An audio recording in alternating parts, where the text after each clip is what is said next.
When you hear the word body, what springs to mind? What springs to mind? And also, if you were to think about the most idealized form of body, whatever that represents to you, what would that be? Because when I think about body, the first thing that comes to my mind is movement. And then I think of athletic movement. I think of strength in movement. I think of flexibility of movement. And then I start to think about these exceptional dancers of the Royal Ballet, who I'm so privileged to see both backstage in the wings and from the auditorium, and even get to speak to and kind of build connections with, because it is a different kind of movement and body altogether. This is why I opened the week with yesterday's video on the ballet body.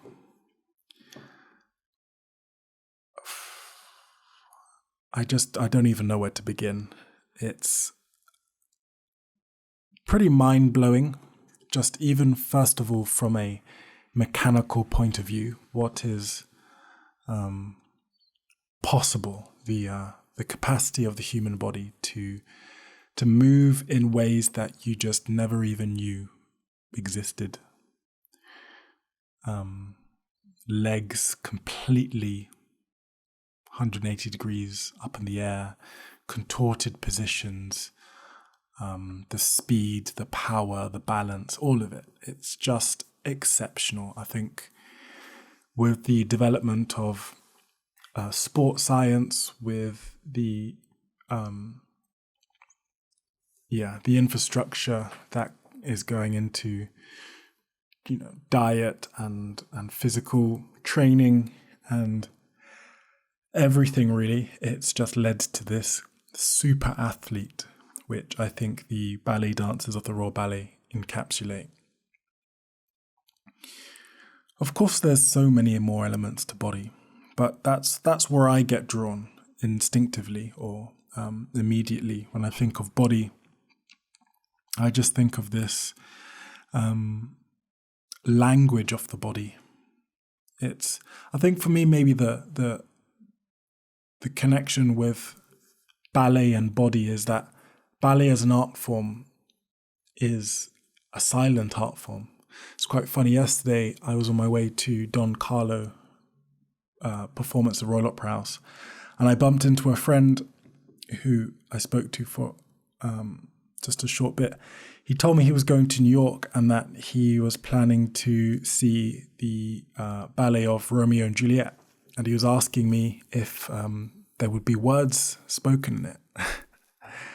And I've performed in Romeo and Juliet as an actor. And so I said, oh, no, there's not going to be any words at all. It's like the whole story of Romeo and Juliet is told through the body.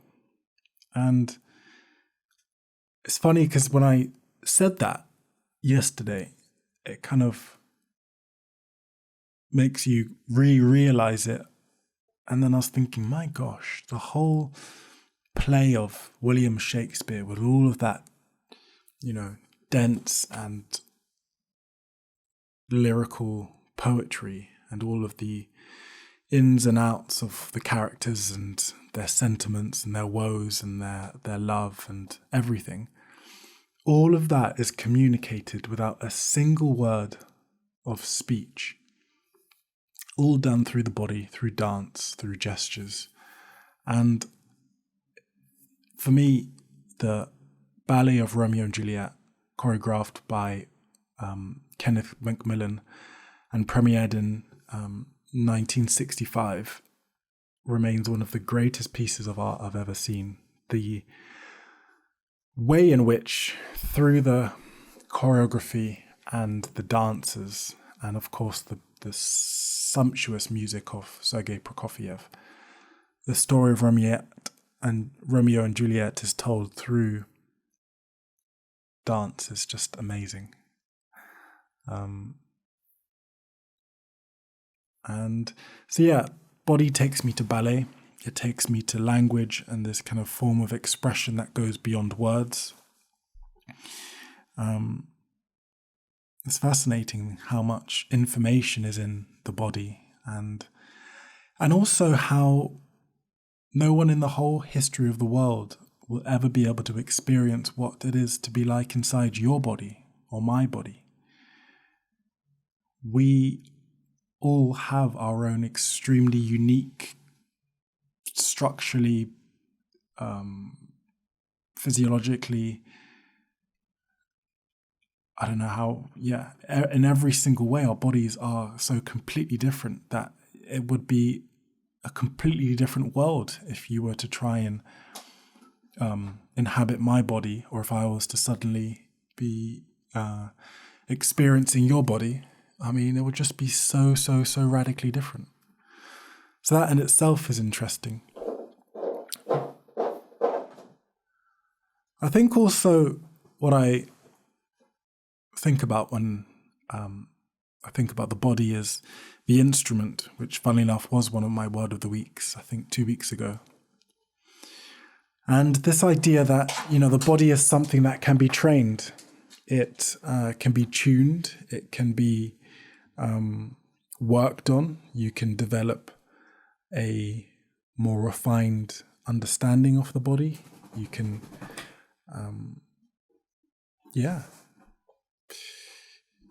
you can, through time and through conscious effort, cultivate it to do what it is that you want to do with it. And ballet is a very extreme example of taking your body to its very limit in a very, very particular art form, with its steps and its codes and expressions, etc. So anyway, these were just some musings on the body.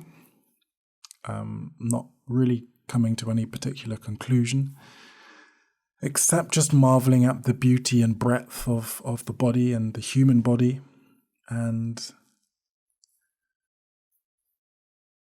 yeah, it's such a huge subject to unpack, but very, very, very worth trying to do that. Good night.